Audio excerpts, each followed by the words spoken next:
Hello, everybody, and welcome to Reviews That Don't Matter with Jessica Hitt. My name is Jessica Hitt, and on today's episode, we are going to be talking about Star Trek Beyond. Now, when this movie came out, I think, 2 summers ago? I believe it was 2016 summer. I really wanted to see it. I had liked the 2 previous Star Treks, the first more than the second, but I just never got around to it. If you have been following my videos, you know that year 2016 was not a movie year for me. I did not watch a lot, honestly, in the theaters. So since then, I have been looking to watch it, and finally it has come on to Hulu, and I have watched it, and I was very happy with it. The first Star Trek that came out, 2009 or 10 or 11 or something like that, I enjoyed. It was one of the first Star Trek things I've really ever seen. I did not watch any of the shows or the movies previously. And then my second exposure was, of course, Star Trek Into Darkness, which, while I thought it was a fine movie, it was a long movie, and I don't remember a lot of it. It wasn't interesting enough. There's little bits that I remember, and I think that might have hurt the third movie and Beyond, because Into Darkness was not necessarily the most well-received.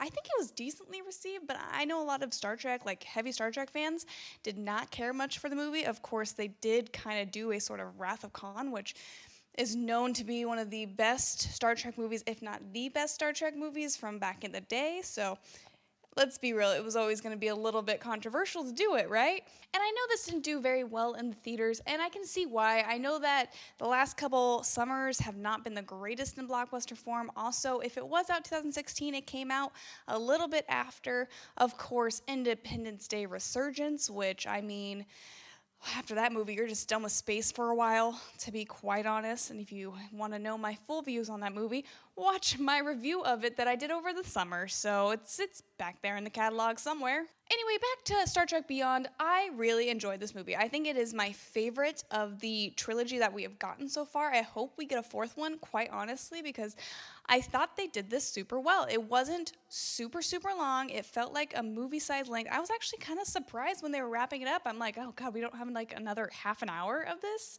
I think the additions to this group of people, especially with Sofia Boutella's character, was awesome. And although I did see that twist at the end of those bad people on that planet being former Starfleet members, it was still a good twist. I can see how some people might not see it coming. I did see it coming. But I was happy with the twist. I liked that. I think that was, although I could see it coming, I also enjoyed the storytelling part of that. I also really enjoyed the individual character arcs that all of these characters had. And I think the thing that Star Trek does really well, that I think maybe it missed in Into Darkness, was the fact that it had each character of the main supporting cast that's in, the command room has a purpose to the group. And, there's not one character that's just there to be there. All of them help at some point during this mission to where they could not get to the end without all of them.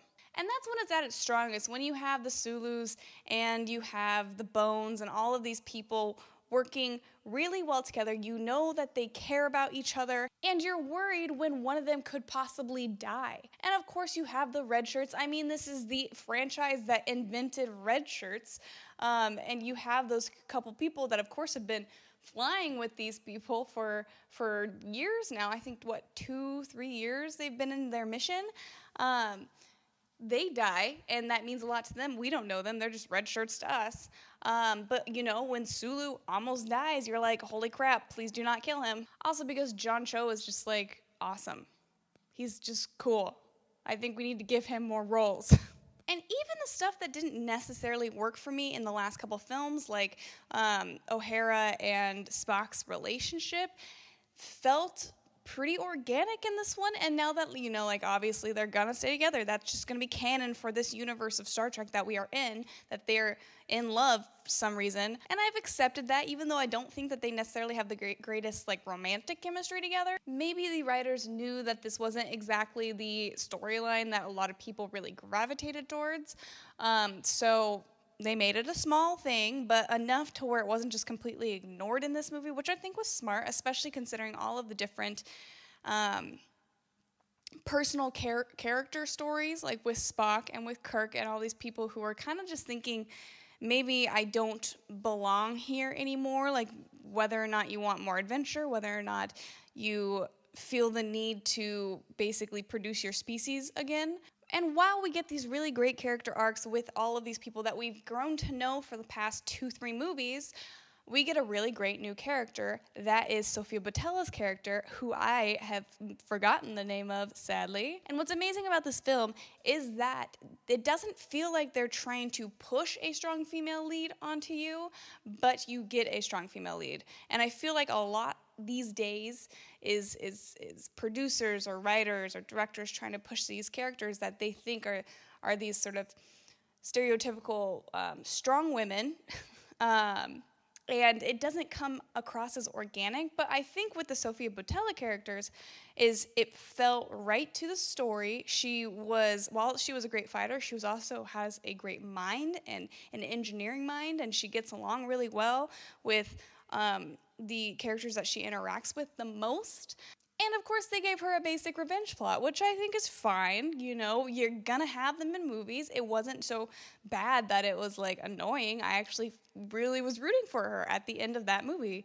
And I would hope to see if there was a fourth one that she would be in it. I'm not sure just how plausible that is, considering her character is going to Starfleet. And also, I don't even know if we're getting a fourth one. There's really been not much talk. I think there's been a couple of the actors have said, of course, they would be completely down for it.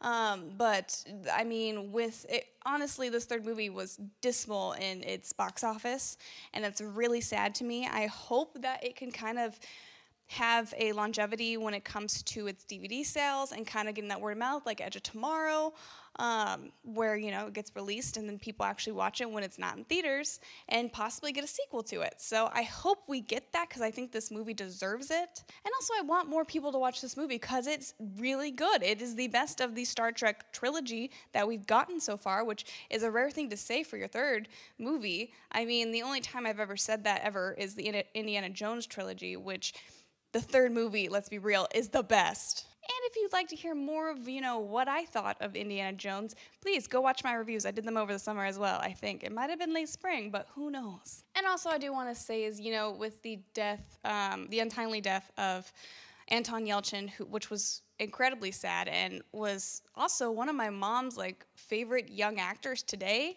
I mean, it would definitely be hard to go back and I think film something without him, because especially with this movie, they did such a great job with kind of expanding his character, which you didn't get much from the first and second movies. You know, it's a hard thing to talk about, and I think it's still pretty fresh in a lot of people's minds. So I can understand maybe not wanting to revisit this at least so soon.